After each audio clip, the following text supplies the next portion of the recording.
ಪಾಪು ನಾಮಕರಣಕ್ಕೆ ಏನೇನೆಲ್ಲ ಖರ್ಚಾಯ್ತು ಅಂದರೆ ಎಷ್ಟು ಖರ್ಚಾಯಿತು, ಬಜೆಟ್ ಎಷ್ಟು ಇಟ್ಕೊಂಡಿದ್ವಿ ಅಥವಾ ಎಷ್ಟು ಖರ್ಚಾಯಿತು ಅಂತ ಅಂದ್ಬಿಟ್ಟು ಈ ವಿಡಿಯೋನಲ್ಲಿ ಹೇಳೋದಕ್ಕೆ ಹೋಗ್ತಿದ್ದೀನಿ. ನನ್ನ ಸಾರಿ ಪ್ರೈಸ್ ಎಷ್ಟು ಮತ್ತು ನಂದು ಬ್ಲೌಸ್ ಸ್ಟಿಚ್ ಮಾಡೋದಕ್ಕೆ ಎಷ್ಟಾಯಿತು, ಹಾಗೆ ಪಾಪು ಡ್ರೆಸ್ ಎಲ್ಲಿ ತೊಗೊಂಡ್ರಿ ಅದಕ್ಕೆ ಎಷ್ಟಾಯಿತು ಅಂತ ಕೇಳಿದ್ದೀರಾ.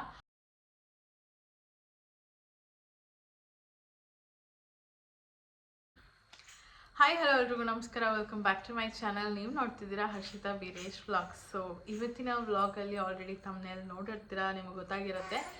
ಸೊ ನಮ್ಮ ಪಾಪು ನಾಮಕರಣಕ್ಕೆ ಏನೇನೆಲ್ಲ ಖರ್ಚಾಯಿತು ಅಂದರೆ ಎಷ್ಟು ಖರ್ಚಾಯಿತು, ಬಜೆಟ್ ಎಷ್ಟು ಇಟ್ಕೊಂಡಿದ್ವಿ ಅಥವಾ ಎಷ್ಟು ಖರ್ಚಾಯಿತು ಅಂತ ಅಂದ್ಬಿಟ್ಟು ಈ ವಿಡಿಯೋನಲ್ಲಿ ಹೇಳೋದಕ್ಕೆ ಹೋಗ್ತಿದ್ದೀನಿ. ಅಂದರೆ ಆ ಥರ ಅಲ್ಲಿ ಕೇಳಿದಾರಮ್ಮ ಒಬ್ಬೊಬ್ರು ಎಷ್ಟಾಗ್ಬೋದು ಅಂದಾಜು ಅಂತ ಅಂದ್ಬಿಟ್ಟು. ನಮ್ಮಿ ಅದೆಲ್ಲ ಬೇಕಾ ಅಂತ ಕೇಳ್ತಿದ್ದಾರೆ. ಅಂದಾಜು ಎಷ್ಟಾಗ್ಬೋದು ಅಂತ. ಹಾಂ, ನಾನು ಒಂದು ರಫ್ ಫಿಗರ್ ಕೊಡ್ತೀನಿ. ಡೈರೆಕ್ಟಾಗಿ ನಾವು ಇಷ್ಟೇ ಕೊಟ್ವಿ, ಇಷ್ಟೇ ಆಯಿತು, ಇಷ್ಟೇ ಖರ್ಚಾಯಿತು ಅಂತ ಹೇಳೋದಕ್ಕಾಗೋದಿಲ್ಲ. ಸೊ ಒಂದು ರಫ್ ಫಿಗರ್ ಕೊಡ್ತೀನಿ, ಅದರಲ್ಲಿ ನಿಮಗೆ ಗೊತ್ತಾಗ್ಬಿಡುತ್ತೆ ಈಗಿನ ರೇಟಲ್ಲಿ ಹೆಂಗೆ ಏನು ಎತ್ತ ಅಂತ ಅಂದ್ಬಿಟ್ಟು. ಸೊ ಅದಕ್ಕೆ ವಿಡಿಯೋನ ಸ್ಟಾರ್ಟ್ ಮಾಡಿದ್ದೀನಿ. ಆ್ಯಂಡ್ ತುಂಬ ಜನ ಕೇಳಿರೋದು ನನ್ನ ಸಾರಿ ಪ್ರೈಸ್ ಎಷ್ಟು ಮತ್ತು ನಂದು ಬ್ಲೌಸ್ ಸ್ಟಿಚ್ ಮಾಡೋದಕ್ಕೆ ಎಷ್ಟಾಯಿತು ಅಂತ ಅಂದ್ಬಿಟ್ಟು, ಜೊತೆಗೆ ಪಾಪು ಡ್ರೆಸ್ ಎಲ್ಲಿ ತೊಗೊಂಡ್ರಿ ಅದಕ್ಕೆ ಎಷ್ಟಾಯಿತು ಅಂತ ಕೇಳಿದ್ದೀರಾ. ಸೊ ಅದಕ್ಕೆಲ್ಲದಕ್ಕೂ ಇವತ್ತು ಆನ್ಸರ್ ಮಾಡೋದಕ್ಕೆ ಹೋಗ್ತಾ ಇದ್ದೀನಿ. ಸೊ 1 by 1 ಸ್ಟಾರ್ಟ್ ಮಾಡೋಣ. ಅದಕ್ಕೂ ಮುಂಚೆ ಇರಲ್ಲ, ನನ್ನ ಚಾನಲ್ಗೆ ಸಬ್ಸ್ಕ್ರೈಬ್ ಆಗಿಲ್ಲ, ಬೇಗ ಬೇಗ ಹೋಗಿ ಸಬ್ಸ್ಕ್ರೈಬ್ ಆಗಿ ಆ್ಯಂಡ್ ಬೆಲೈಕನ್ನ ಕ್ಲಿಕ್ ಮಾಡಿ. ಸೊ ದಟ್ ನನ್ನ ವೀಡಿಯೋಸ್ ನಿಮಗೆ ಫಸ್ಟ್ ಬರುತ್ತೆ ಅಂತ ಹೇಳ್ತಾ let's start the video. So starting of with first ನಾನು ನನ್ನ ಸಾರಿ ಬಗ್ಗೆನೇ ಹೇಳ್ಬಿಡ್ತೀನಿ. ನಾನು ಇಲ್ಲಿ ಸೈಡಲ್ಲಿ ಪಿಕ್ಚರ್ ಕೂಡ ಹಾಕ್ತೀನಿ. ಸೊ ಈ ಸಾರಿ ನಾನು ತೊಗೊಂಡಿದ್ದು ಬಂದು ಮಂಚಿ ಸಿಲ್ಕ್ಸಲ್ಲಿ. ಆ್ಯಂಡ್ ಕೇಳಿದ್ರಿ ಎಲ್ಲಿ ತೊಗೊಂಡಿದ್ದು ಅಂತ ಅಂದ್ಬಿಟ್ಟು. ಇನ್ಸ್ಟಾಗ್ರಾಮಲ್ಲಿ ಫುಲ್ ಫೇಮಸ್ ಇರುವಂಥ ಸ್ಟೋರು ಮಂಚಿ ಸಿಲ್ಕ್ಸ್. ಸೊ ಅಲ್ಲಿಗೆ ಹೋಗಿ ನಾನು ತೊಗೊಂಡಿದ್ದು. ಅದು ಬಂದು ರಾಜಾಜಿನಗರಲ್ಲಿ ಇರುವಂಥದ್ದು. ಫಸ್ಟು ನಾನು ಮಲ್ಲೇಶ್ವರಂಗೆ ಹೋದೆ, ಬಟ್ ನನಗೆ ಅಲ್ಲಿ ಯಾವುದೂ ಇಷ್ಟ ಆಗಲಿಲ್ಲ. ಆ್ಯಂಡ್ ಟೈಮ್ ಕೂಡ ನನಗೆ ಕಮ್ಮಿ ಇತ್ತು. ನಾನು ಟೈಮ್ ತೊಗೊಂಡು ನೋಡೋ ಅಷ್ಟೆಲ್ಲ ಇರಲಿಲ್ಲ, ಬಿಕಾಸ್ ಪಾಪುನ ಕರ್ಕೊಂಡೋಗಿದ್ದೆ. ಸೊ ಅದಕ್ಕೆ ಮಂಚಿ ಸಿಲ್ಕ್ಸ್ಗೆ ಹೋದ್ವಿ. ಅಲ್ಲಿ ಯಾವ್ದು ಬೇಕು ಅಂತ ಪಟ ಅಂತ ಒಂದು 10 ಸೀರೆ ಹಾಕಿದ್ರು, ಅದರಲ್ಲಿ ಇದೊಂದು ಎತ್ಕೊಂಡು ಬಂದುಬಿಟ್ಟೆ. ಸೊ ಇದಕ್ಕೆ ಪ್ರೈಸ್ ಬಂದು 9,000, 8,900 ಆ್ಯಂಡ್ ಸಮಥಿಂಗ್ ಚೇಂಜ್ ಇತ್ತು. 9,000 ಅಲ್ಲಿಗೆ ಆಯಿತು, ಪ್ಲಸ್ GST ಎಲ್ಲ ಹಾಕಿ ಹೇಳ್ತಾರೆ. ಸೊ 9,000 rupees ಕೊಟ್ಟು ಆ ಸ್ಯಾರಿನ ನಾನು ಪರ್ಚೇಸ್ ಮಾಡಿದ್ದು. ಅದು ಬಂದು soft silk sari. And blouse ನಾನು ಬಂದು ಇಲ್ಲೆಲ್ಲೂ ಕೊಡೋದಿಲ್ಲ, ನಮ್ಮ ಅಜ್ಜಿ ಮನೆ ಹತ್ರ ಅಂದರೆ ಸಾರಕ್ಕಿ JP ನಗರ್ ಹತ್ರನೇ ಕೊಡೋದು. ಅಂಕಲ್ ಸ್ಟಿಚ್ ಮಾಡ್ತಾರೆ, ಜೆಂಟ್ಸ್ ಟೈಲರು. ಸೊ ಅವ್ರ ಹತ್ರನೇ ಕೊಡೋದು. ಅವ್ರ ಹತ್ರ ಎಷ್ಟು ಗೊತ್ತಾ, ಬ್ಲೌಸಿಗೆ ಪ್ರೈಸ್ ಬಂದು 3,500 ವಿತೌಟ್ ಏನದು ಸಾರಿ ಕುಚ್ಚು ಅದೆಲ್ಲ ಏನೂ ಹಾಕಿರಲಿಲ್ಲ. ಸಾರಿಗೆ ಆಲ್ರೆಡಿ ಟ್ಯಾಸಲ್ಸ್ ಇತ್ತು. ಸೊ ನಾನು ಕುಚ್ಚೇನು ಬೇಡ ಅಂತ ಅಂದ್ಕೊಂಡು ಅದನ್ನು ಕ್ಯಾನ್ಸಲ್ ಮಾಡಿದೆ. ಬಟ್ ಫಾಲ್ ಮತ್ತು ಜಿಗ್ಜ್ಯಾಗ್ ಮಾಡಿದ್ರು. ಜೊತೆಗೆ ಬ್ಲೌಸಿಗೆ ಚಾರ್ಜ್ ಮಾಡಿದ್ದು 3,500 ವರ್ಕ್ಗೆ ಪ್ಲಸ್ ಬ್ಲೌಸಿಗೆ ಎರಡಕ್ಕೂ ಸೇರಿ 3,500 ಆಗಿತ್ತು. ಆ್ಯಂಡ್ ನೆಕ್ಸ್ಟ್ ಬಂದು ಕೇಳಿದ್ದು ಅದೇ ಪಾಪು ಡ್ರೆಸ್ ಎಲ್ಲಿ ತೊಗೊಂಡ್ರಿ ಎಷ್ಟಾಯಿತು ಅಂತ ಅಂದ್ಬಿಟ್ಟು. ಪಾಪು ಡ್ರೆಸ್ ಬಂದು ಯಾವ್ದು ಮಾದು ಅಂಗಡಿ ಹೆಸರು? ಗರ್ಲ್ಸ್ ಕಲೆಕ್ಷನ್, ನಮ್ಮ ಗರ್ಲ್ಸ್ ಕಲೆಕ್ಷನ್ ಅಂತ ಅಂದ್ಬಿಟ್ಟು ಮಲ್ಲೇಶ್ವರಂ 8th ಕ್ರಾಸಲ್ಲಿ ಇರೋದು. ಐ ಥಿಂಕ್ ಮಲ್ಲೇಶ್ವರಂ ಹತ್ರ ಇರೋರಿಗೆ ಗೊತ್ತಿರುತ್ತೆ ಅದು ಶಾಪ್ ಎಲ್ಲಿ ಬರುತ್ತೆ ಅಂತ ಅಂದ್ಬಿಟ್ಟು. So 8th cross bus stop ಹಿಂದಕ್ಕೆ ಸ್ವಲ್ಪ ಇರಿ, ನಾನು ಅಲ್ಲಿಗೆ ಬರ್ತಾ ಇದ್ದೀನಿ. ಇಬ್ರು ಓವರ್ಟೇಕ್ ಮಾಡ್ತಿದ್ದಾರೆ. ಸೊ ಅಂದರೆ ಇದು ಬರೀ ಗರ್ಲ್ಸ್ ಬಟ್ಟೆ ಮಾತ್ರ, ಅಂದರೆ ಚಿಕ್ಕ ಮಗು ಅಂದರೆ 1 ತಿಂಗಳು ಮಗುವಿಂದನೂ ದೊಡ್ಡವ್ರವರೆಗೂ ಎಲ್ಲ ಥರದ್ದು ಬಟ್ಟೆಗಳು ಸಿಗುತ್ತೆ. ಎಲ್ಲ ಥರದ್ದು ಅಂತಂದರೆ ಟ್ರೆಡಿಷ್ನಲ್ ಬಟ್ಟೆ ಸಿಗುತ್ತೆ. ಸೊ ಇದು ಬಂದು ಮಲ್ಲೇಶ್ವರಂ 8th ಕ್ರಾಸ್ದು ಬಸ್ ಸ್ಟಾಪ್ ಇದೆಲ್ಲ, ಅದ್ರ ಹಿಂದೆನೇ ಲೆಫ್ಟ್ ಸೈಡ್ಗೆನೆ ಇದೆ ದೊಡ್ಡದಾಗಿ ಅವ್ರ ಶಾಪ್ ಕಾಣಿಸುತ್ತೆ. ಮುಂದೆನೇ ಮಕ್ಕಳದು, ಚಿಕ್ಕ ಮಕ್ಕಳದು ಫ್ರಾಕು ಮತ್ತು ಲೆಹೆಂಗಾಸು ಮತ್ತು ಲಂಗ ಬ್ಲೌಸು ಅದೆಲ್ಲನೂ ಹಾಕಿರ್ತಾರೆ. ಸೊ ನಿಮ್ಗೆ ಗೊತ್ತಾಗ್ಬಿಡುತ್ತೆ ಅದು ಎಲ್ಲಿ ಅಂತ ಅಂದ್ಬಿಟ್ಟು. ಗೊತ್ತಾಗಲಿಲ್ಲ ಅಂದರೆ ನಾನು ಡಿಸ್ಕ್ರಿಪ್ಷನಲ್ಲಿ ಅಡ್ರೆಸ್ ಕೂಡ ಕೊಟ್ಟಿರ್ತೀನಿ, ನೀವು ಹೋಗಿ ಅಲ್ಲಿ ಚೆಕ್ಔಟ್ ಮಾಡ್ಬೋದು.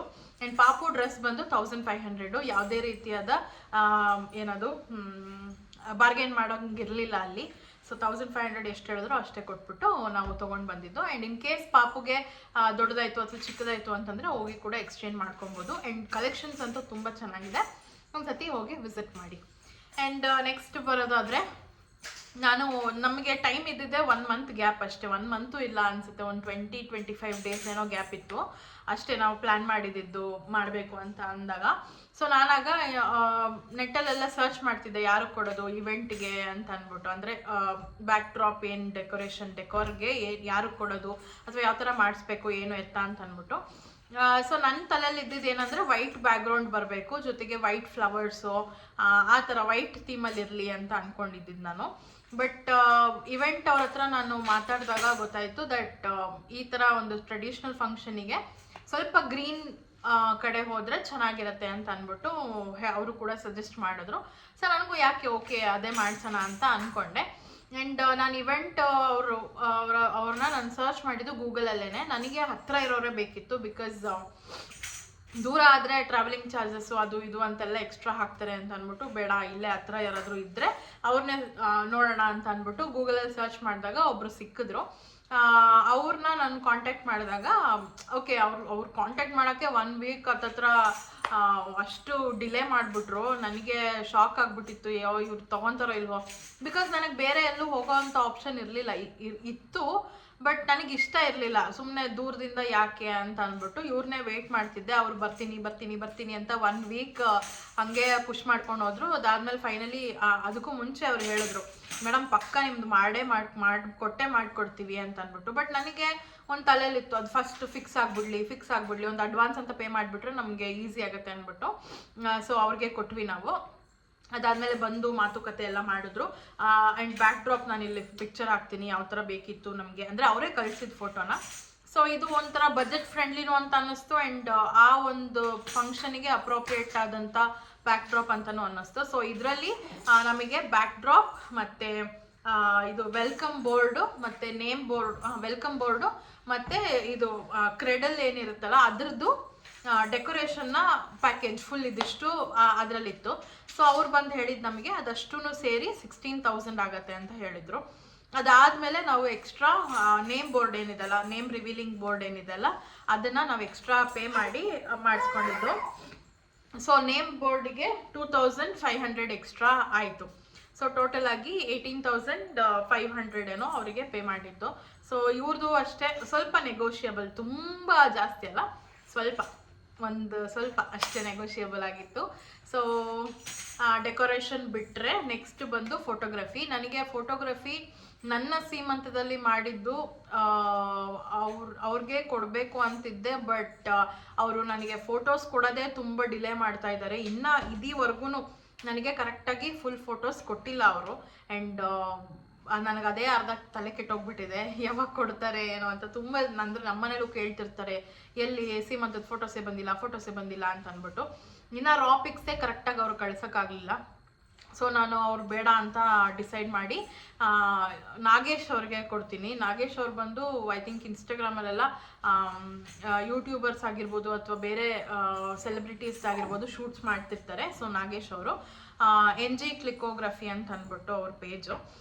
ಸೊ ನಾಗೇಶ್ ಅವ್ರಿಗೆ ಕೊಟ್ಟೆ. ನಾನು ಅಂದ್ಕೊಂಡೆ ಅವ್ರು ಬರ್ತಾರೆ ಅಂತ ಅಂದ್ಬಿಟ್ಟು, ಬಟ್ ಅವ್ರ ಟೀಮ್ಮೇಟ್ನ ಕಳಿಸಿದ್ರು. ನಾನು ಅದನ್ನು ಕ್ಲಿಯರ್ ಮಾಡ್ಕೊಬೇಕಿತ್ತು ಮಾತಾಡಿ, ಬಟ್ ಅವ್ರ ಟೀಮ್ಮೇಟ್ನ ಕಳಿಸಿದ್ರು. ಓಕೆ ಫೈನ್ ಅಂತ ಅಂದ್ಬಿಟ್ಟು ಅವ್ರು ಬಂದರು.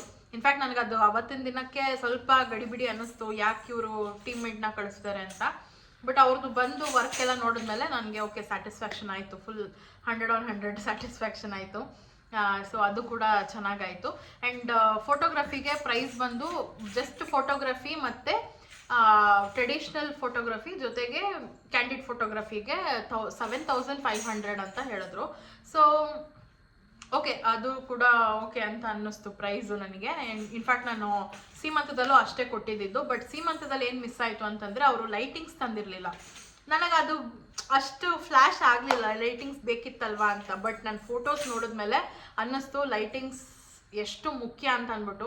ಅವ್ರು ಇನ್ಫ್ಯಾಕ್ಟ್ ನನಗೆ ಅಷ್ಟು ಬೇಗ ಗೊತ್ತಾಗಿದ್ದಿದ್ರು ನನ್ನ ಹತ್ರನೇ ರಿಂಗ್ ಲೈಟ್ ಕೂಡ ಇತ್ತು, ಅದನ್ನೇ ಇಟ್ಟು ಮಾಡ್ಬೋದಿತ್ತು. ಬಟ್ ಅವರು ಕೂಡ ಹೇಳಿಲ್ಲ, ನನಗೂ ಕೂಡ ಅದು ನೆನಪಾಗಲಿಲ್ಲ. ಬಟ್ ಇವ್ರ ಹತ್ರ ನಾನು ಪರ್ಪಸ್ಫುಲಿ ಕೇಳ್ಕೊಂಡಿದ್ದೆ ಲೈಟಿಂಗ್ಸ್ ಇರುತ್ತಲ್ವಾ ಅಂತ ಅಂದ್ಬಿಟ್ಟು. ಅವರು ಇರುತ್ತೆ ಅಂತ ಅಂದರು. ಅದು ಎಷ್ಟು ಡಿಫ್ರೆನ್ಸ್ ಮಾಡುತ್ತೆ ಅಂತಂದರೆ ಒಂದು ಫೋಟೋಗ್ರಫಿನಲ್ಲಿ ಅಷ್ಟು ಡಿಫ್ರೆನ್ಸ್ ಇರುತ್ತೆ. ಸೊ ನೀವು ಯಾರನ್ನ ಏನಾದರೂ ಫೋಟೋಗ್ರಫಿನ ಕರೆಸ್ತೀರಾ ಅಂತಂದರೆ ಅದನ್ನು ಚೆಕ್ ಮಾಡ್ಕೊಳ್ಳಿ. ಜೊತೆಗೆ ವಿಡಿಯೋಗ್ರಫಿನೂ ಕೇಳಿದ್ದೆ, ಬಟ್ ಅವರು 7,500 ಹೇಳಿದರು ವಿಡಿಯೋಗ್ರಫಿಗೂ. ನನಗೆ ಈಗ ಸದ್ಯಕ್ಕೆ ವಿಡಿಯೋಗ್ರಫಿ ಏನು ಅವಶ್ಯಕತೆ ಇಲ್ಲ ಅಂತ ಅನ್ನಿಸ್ತು, ಸೊ ಬೇಡ ಅಂತ ಹೇಳಿ ಬರೀ ಫೋಟೋಸ್ಗೆ ಮಾತ್ರ ಒಪ್ಕೊಂಡೆ. ಜೊತೆಗೆ ಆಲ್ಬಮ್ಗೆ ಎಕ್ಸ್ಟ್ರಾ ಅದು ನೋಡಬೇಕು, ಇನ್ನು ಮಾತುಕತೆನಲ್ಲಿ ಇದೆ ಎಷ್ಟು ಏನು ಎತ್ತ ಅಂತ ಅಂದ್ಬಿಟ್ಟು. ಸೊ ಫೋಟೋಗ್ರಫಿದು ಅಲ್ಲಿಗೆ ಮುಗೀತು. ನೆಕ್ಸ್ಟ್ ಬಂದರೆ ನಂದು ಮೇಕಪ್ ಬಂದು ನಾನು ರೂಪಾ ಅವ್ರಿಗೆ ಕೊಟ್ಟಿದ್ದೆ. ಐ ಥಿಂಕ್ ಯೂಟ್ಯೂಬಲ್ಲಿ ಮತ್ತು ಇನ್ಸ್ಟಾಗ್ರಾಮಲ್ಲೆಲ್ಲ ಸ್ವಲ್ಪ ಗೊತ್ತಿರೋರು ಅವರು.